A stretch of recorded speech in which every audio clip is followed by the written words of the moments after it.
In theory, this is a really good product from Google, but it assumes you have good data. And that's the underlying assumption. I am Tyler Dolph, CEO of Clicks, a performance-driven marketing agency that works exclusively with family law firms around the country. With me today, I have Tony Carls and James Patterson. Tony is the president of our agency and also the co-founder of our law firm, Sterling Lawyers, which has grown to over 32 attorneys. Pretty incredible. James Patterson runs our law firm division here at Rocket Clicks and is our paid media expert. He's been here for a number of years and has some incredible expertise and insights into all things paid advertising. In this episode, we are going to unpack 5 critical campaign structure strategies that most family law firms overlook. These aren't surface level tips. These are core principles that will change how you think about Google Ads forever. All right, gentlemen, we are continuing our deep dive into all things paid search. Today, we're going to talk about 5 smart Google ad campaign structures that family law firms can utilize to maximize profit. James, you're going to have to help me out a lot today because we're deep into the weeds now. And we're going to start with segmenting brand campaigns by intent. Give us a little perspective on brand campaigns as a whole and then why they should be segmented. And then, Tony, obviously, I would love your perspective as it relates to what you built at our law firm, Sterling Lawyers. Yeah, awesome. In terms of brand campaigns, we do feel like they're pretty critical to a good paid search strategy, especially when you look at more advanced marketing strategies. When we're looking at building up the upper funnel and things like that, introducing people to the brand for the first time, having a good brand search campaigns can be really critical to make sure that you can capture that intent and ultimately control the messaging. A quick kind of side story is a lot of times we'll work with clients and they might be a little bit hesitant to bid on brand terms because they're going, well, don't they already know us? They'll find our organic search, results and things like that. All very valid things, right? Yeah, if you have a really great SEO strategy, you should be showing up for sure on branded search. However, the thing that paid media, paid search will do for you in those instances is ensure that you get to control that messaging and the destination, right? So if somebody's looking for something that's really high intent, let's say it's your brand and a specific metro area, we can send that traffic directly to the right landing page, maybe associated to that content. Whereas your search results page might drive to that location page. Great. Obviously, with a paid media landing page, we can be a little bit more strategic, even so, in terms of conversion rate optimization and things like that. So it's really a control game at the end of the day. And then secondarily, if you are in a competitive space, which obviously we see a lot with law firms, is if you have other competitors that are bidding on your name, then of course they're going to potentially have their opportunity to do the same thing there and control their messaging as to why maybe it's better for the consumer to consider this other law firm instead of yourselves there. So that's kind of like the 101 in terms of why we think it's really important. It's really that control in terms of messaging and landing page and things like that. And then in terms of the composition of the keyword strategy itself, is we do like to take a tiered approach. So not all keywords being equal in a brand campaign specifically. So tier 1 is going to be, again, kind of that example of it's going to be your brand name and then maybe a specific metro. So a geo-based keyword might be something like a near me or a, top Sterling Lawyers attorney, something like that, where it's really somebody that's deep within their purchasing cycle, ready to make a purchase today. We want to really make sure we're controlling our messaging and landing page experience for those types of searches. Then secondarily, we do have, obviously lower intent. So maybe it's just the brand name itself, or maybe it's, the first name of a specific attorney. Same thing. We're still going to want to control, obviously, the messaging in our ads and where ultimately that user goes when they click your ad. But obviously, in terms of how you want to prioritize, we're going to obviously always steer clients to really focus on that tier 1 at a minimum. That way we can make sure we really hold down the fort on the most important keyword searches. So it is not a should we bid on our brand or not conversation, which I know we've had many times with many potential clients here at the agency. Are you pretty convinced that you should always bid on your brand? Yeah. So one of the things with branded search that I think a lot of law firms and even agencies don't realize when they're looking at this is, as we've talked in some of these other revenue roadmap podcasts, as Google continues to expand the possible variations and matching of different keywords, the more likely competitors are showing up in certain ad accounts inadvertently. So somebody who's just another competitor who might be just bidding on the keyword divorce lawyer, right, as a broad match keyword in their non-brand campaign, they might be serving ads on your brand name because Google's going, oh, this other law firm is a divorce lawyer. Let's, if somebody's searching this in, let's show your ad on top of it. So a lot of times, businesses don't even realize that competitors are inadvertently bidding on their brand name. So it's just another reason why it's really critical to hold down the fort there. And the benefit is yes, it's typically lower CPC. Google's going to give you the rank advantage, so you're generally going to obviously convert much better. So it's really a no brainer at the end of the day when it comes to branded search strategy. Tony, you agree? Yeah, and I think another part of it is controlling the landscape on the search page. So if you're bidding on your brand, like you were, like some of what James you were just saying, some of the outcome of that is you can have a normal display ad where you maybe have a picture, maybe it'll just be words, it'll be small, just like everybody else's. Typically with brands, because you have a really high quality score, you're going to see a massive ad there for yourself with large site links, and you're going to take over more of the page, which is going to give you an advantage. So like you want to be there and you want to own the real estate. Also, like we know with Yelp is terrible for reviews. If you're not doing a good job with your brand, both in paid and organic, all you're doing is allowing other directories that may or may not be actually super relevant to the industry to show up high in the search results and potentially worsen your potential client throughput. So, as an example, if I'm not bidding on my brand, even if there's no competitors in there, the first thing that's going to be at the top now is a map. And maybe or maybe not, you have good reviews. Then you're going to see your organic search result. But then you're going to see if you have a Facebook page, Facebook or your LinkedIn page or one of your social profiles. But then you're going to start seeing Glassdoor. You're going to start seeing Yelp. You're going to start seeing all these other directories that you may not be optimizing for, that some users are using. And if you're not kind of leveraging paid to push all that down, you're just exposing. You might be exposing stuff you don't want to expose from a client attraction perspective. We bag on Yelp a lot internally because they're not a super fair arbiter of reviews, in my opinion. You get a lot of good reviews and they all get hidden, and you get one bad review and that's the only one that's displayed publicly. So can't really change their system, but you can change what shows up on the search page. And this is one of the ways that you can leverage that. Well said. So James, you brought up competitors bidding on your brand, right? Well, our second item has to do with separating out competitor campaigns. So give us a little preview into why that's important. Yeah, absolutely. So a lot of the clients that we work with other law firms, we do see some successes from intentionally bidding on competitor names. One of the things I'll say right off the bat, we had talked about negative keyword lists in one of our previous podcasts. You are going to see competitors show up from time to time, even if you have a really good, clean phrase and exact match keyword strategy. Google's still going to toss them in there sometimes. So making sure that you're excluding those out so that if you do choose to target them, you can do so strategically is really critical there. So it's one of the reasons why competitor campaigns can become a really great opportunity, is because honestly, a lot of times those searches can convert for you.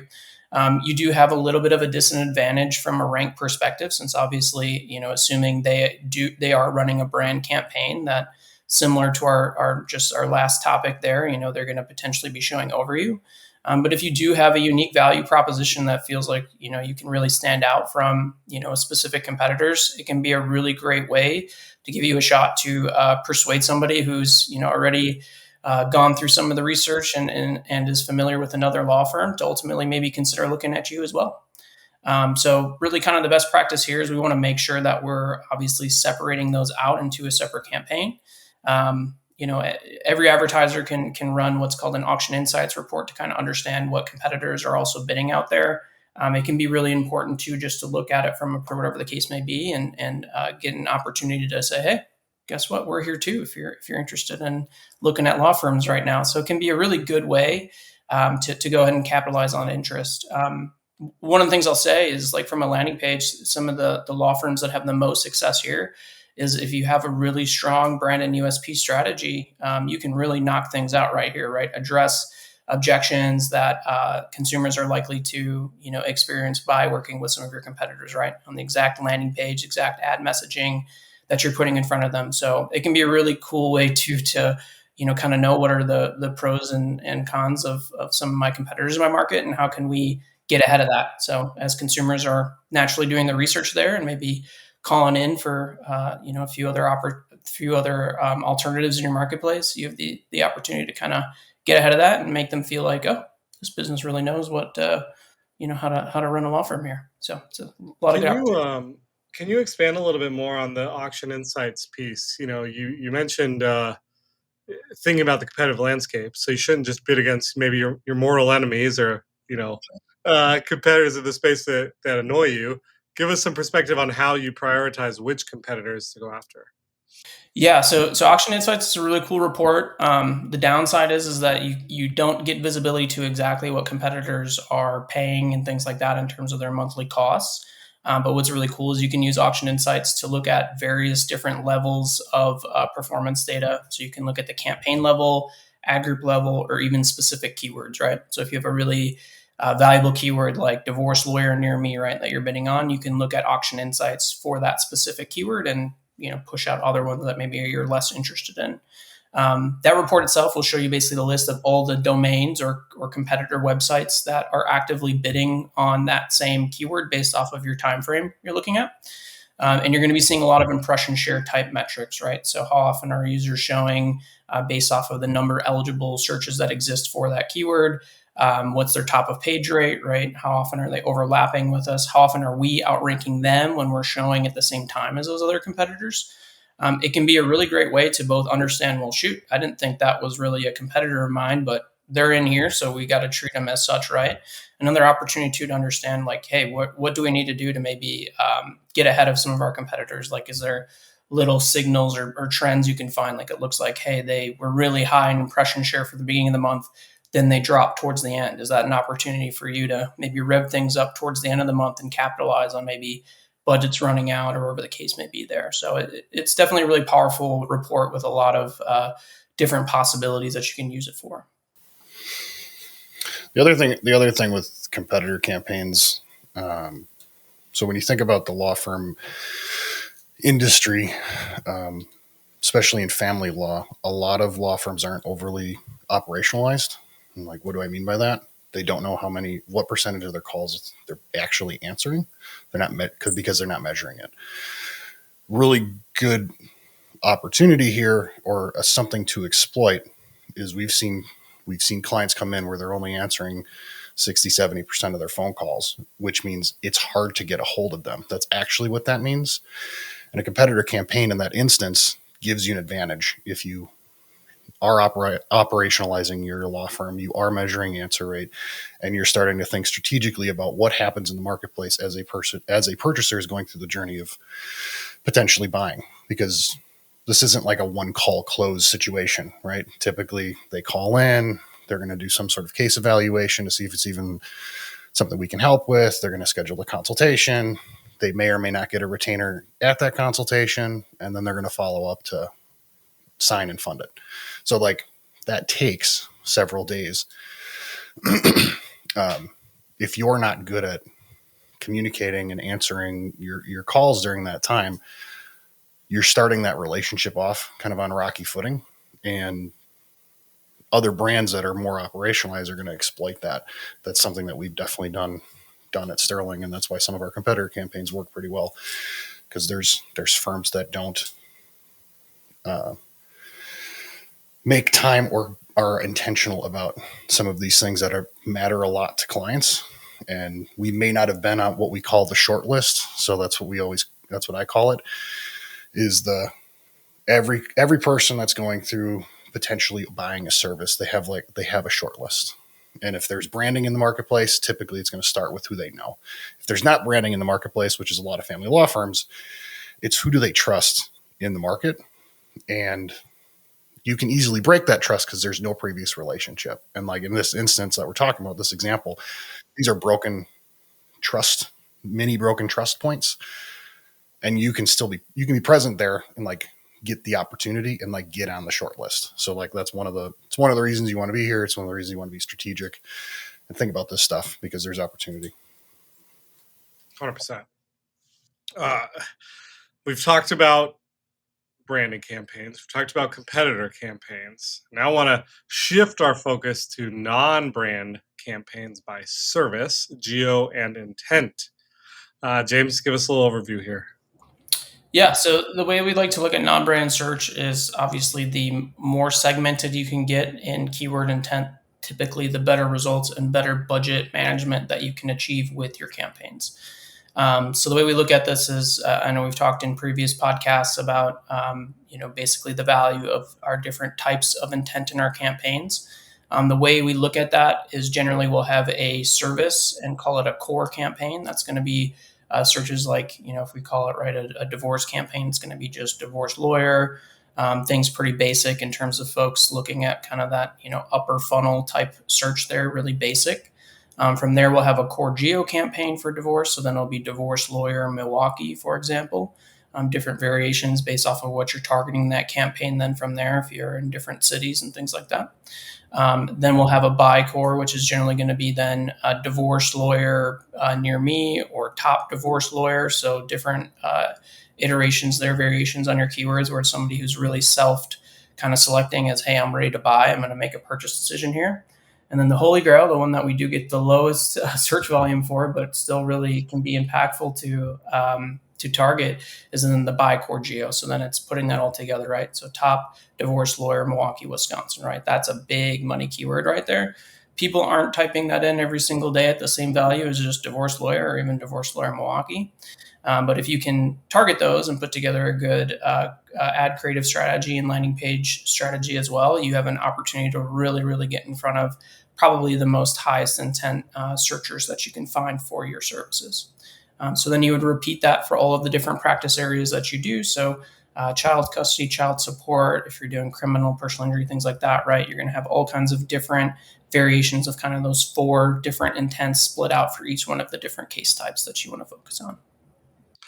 James, you gotta help us out here. Holy Grail, give us some more perspective. Why is it so important? Yeah, so a lot of advertisers won't even bid on these types of searches. A lot of times, Google Ads will hit you with a status that basically it'll say this keyword's rarely shown, which fair, right? It very well might not be, especially if you're in smaller populated metros and things like that. But what if I could tell you could still target those and you could still show up for when the rare instances that they do? Would you rather be there or not? Because the reality is a lot of advertisers who don't take this kind of segmented approach, well, they might have spent all their budget on divorce lawyer, and these people that aren't really all that ready to buy yet are still kind of going through their research and discovery with your service. And then you're out of budget when that really, holy grail type search goes and gets placed. So by splitting it out, you have the opportunity to really control budget that way and making sure that, like, hey, we know we're only going to get a handful of these, a week, maybe a month. But when they do happen, our ad's number one, because most other advertisers are already out of budget by the time the search is coming through.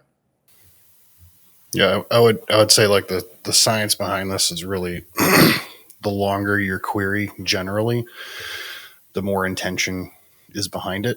So where that's somewhat untrue is in if there's like a how, what, where, when variant in there. So like how to file for divorce, how much does divorce cost, where do I file for divorce, all of those things. Those would be upper funnel, but they might get really long because it might be like, where do I file for divorce in Milwaukee County? That's a really long query, but it's still high up in the research funnel. Once you remove those, who, what, where, when, how type keywords from it, the longer the query gets, the more purchase is typically attached. So when you do this segmentation by intention, you can allocate budget strategically throughout the funnel so that you're spending most of your money on, or ideally, you're probably not going to spend most of your money on those like by core geo because there's not going to be that much traffic. But when they're there, you're going to spend it there first. Then you're going to go up and then up and then up, kind of what like in the reverse order that James was talking about before. Very interesting. So it's like maximize your budget on terms that you know you're going to convert, even if it's lower volume, because they're so perfect. They're so on target. Yeah. I mean, it makes it a little more difficult to manage the campaign, but from like an advert, like for us as the advertiser, but that doesn't mean you shouldn't do it. It's like, okay, just because it's a little harder for me every day to get up a little bit early and stretch before I go do CrossFit, the long-term effects of that are way better because like I actually did what I should do versus what's easy, which is like I'd rather just get up or go to CrossFit and then complain about the fact that I can't move because I'm stiff and an old man. So, um, you know, it's like, what do you want? What do you want to achieve? Do you want to, like in that example, do I want to achieve health or do I just want to like say I go to CrossFit and just be a poser, or in this instance, do I want to be a real advertiser or I just want to be lazy and throw a PMAX campaign on and hope things work? Because we see a lot of that. I think we could do a whole podcast on the negative effects of PMAX in family law firms. Oh, that's great. Okay, so we've talked a lot about structure. As we get more into the details, right, and we're building these campaigns out, why is a clear naming convention so important? Is it because of the complexity of these campaigns, James? Yeah, for sure. I mean, I think the biggest thing here is right is like the way that we're building out an account in a perfect scenario, like we're talking about today here, is yeah, you're going to have a decent amount of campaigns, and then as a result of that, a decent amount of ad groups, keywords, right? So if you're not being careful in terms of your naming convention, it's going to be really difficult to tap into different opportunities that might come up from those different data points, right? So maybe let's say that certain attorneys or whatever are totally full for cases, and we want to pull down certain keywords or ad groups for a period of time, right? It's like, hey, it's too good, we love it, we need to tone it down a little bit for a little bit, right? Everything's good. Well, if you're not organized here, it's going to be a lot more difficult. You're also probably more likely to impact the greater campaign performance by not being segmented like this. By having the data split out this way, you can more easily manage it. You can more easily report on it, and then ultimately take action on it. So, I mean, that's really the biggest thing here is that if you're not careful as you get really highly segmented here, is it's going to turn into a puzzle really quick if you're not careful that way. So we approach all of these builds really carefully. Our team is really, really good at making sure we stay organized. We have a shared language across the whole teams that are playing in these accounts to make sure that we can kind of always understand what's going on and where opportunities exist. Yeah, speaking from experience here, like when we built out our first structure for this coming over from the kind of telco affiliate space,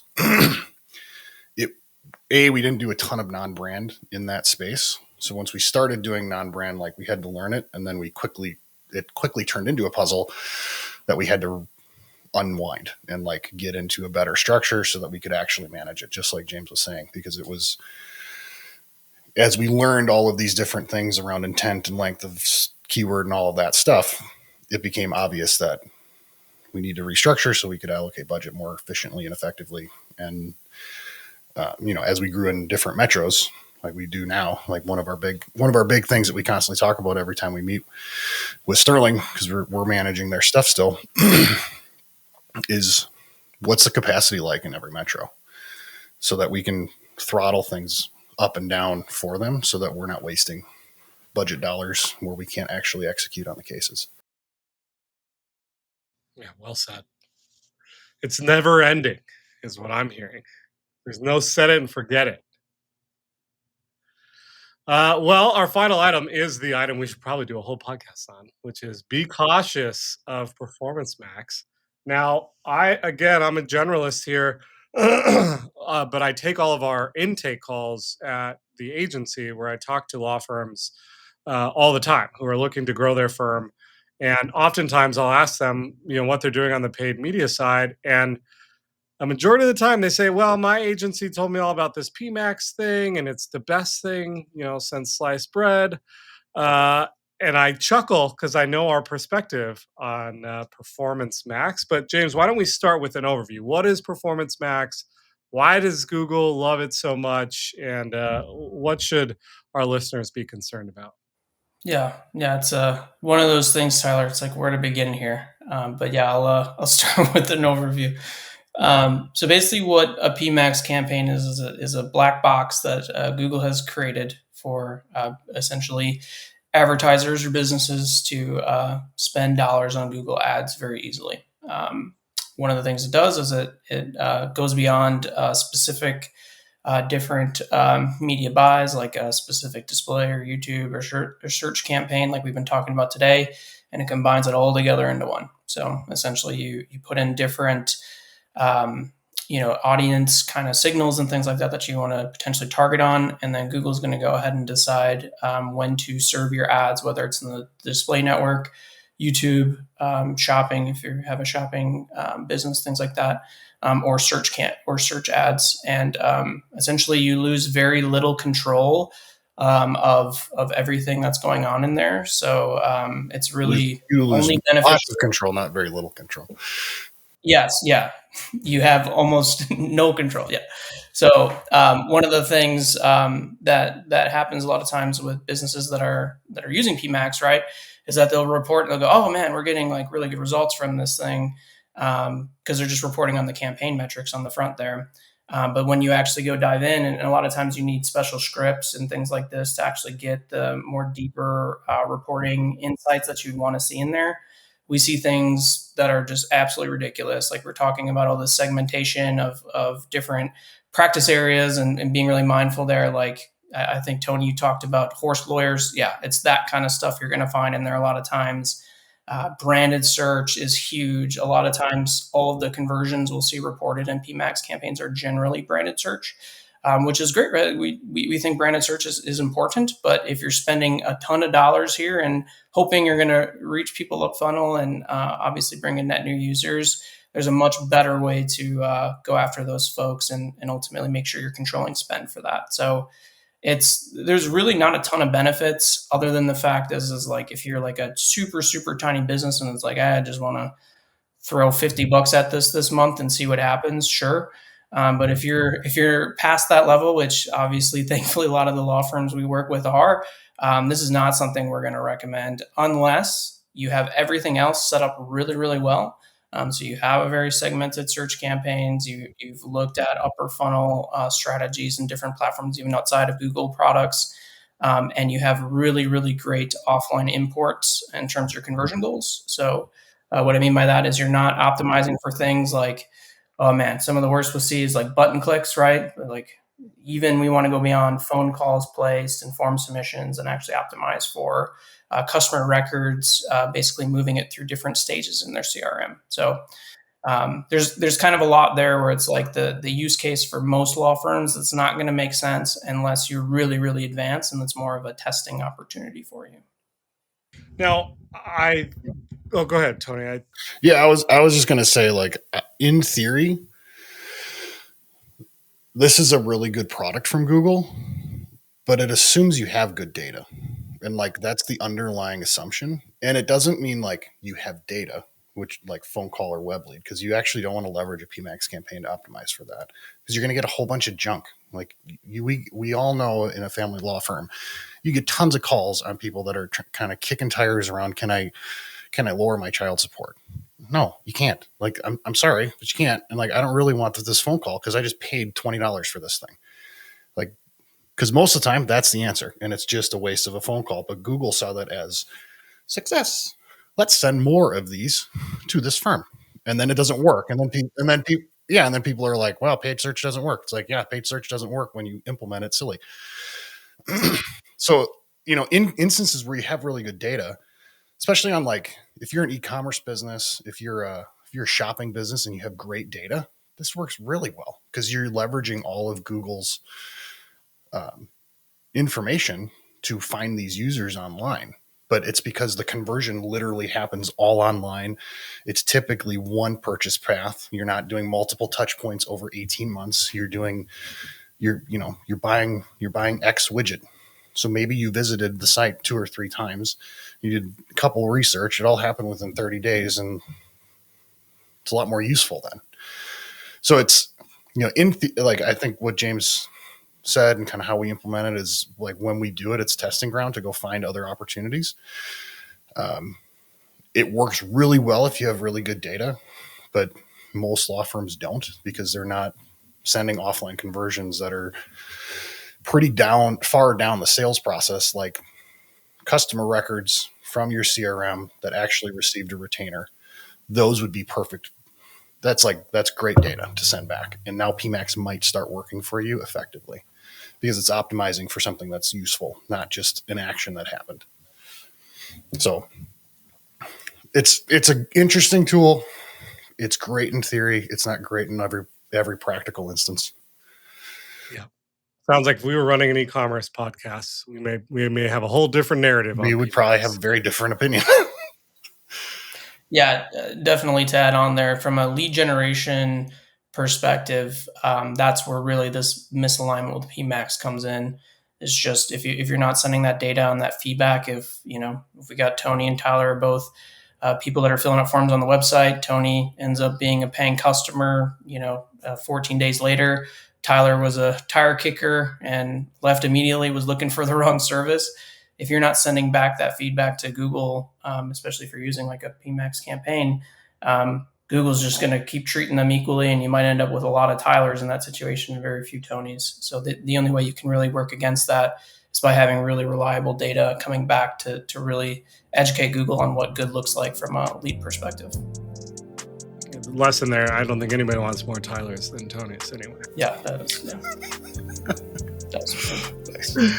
Gents, this has been awesome. I really have enjoyed our continuation of our deep dive into paid ads. I know we have many more episodes to go. This is a very complex subject, but appreciate the overview and looking forward to next time. If you found this episode exciting, insightful, as we took a deep dive into paid ad campaign structure, you will love our next episode where we dive into the campaign types on a much deeper level. We're going to explore search, display, video, remarketing, and more so that you can build a media mix that actually drives new cases. Click here to check out the next episode.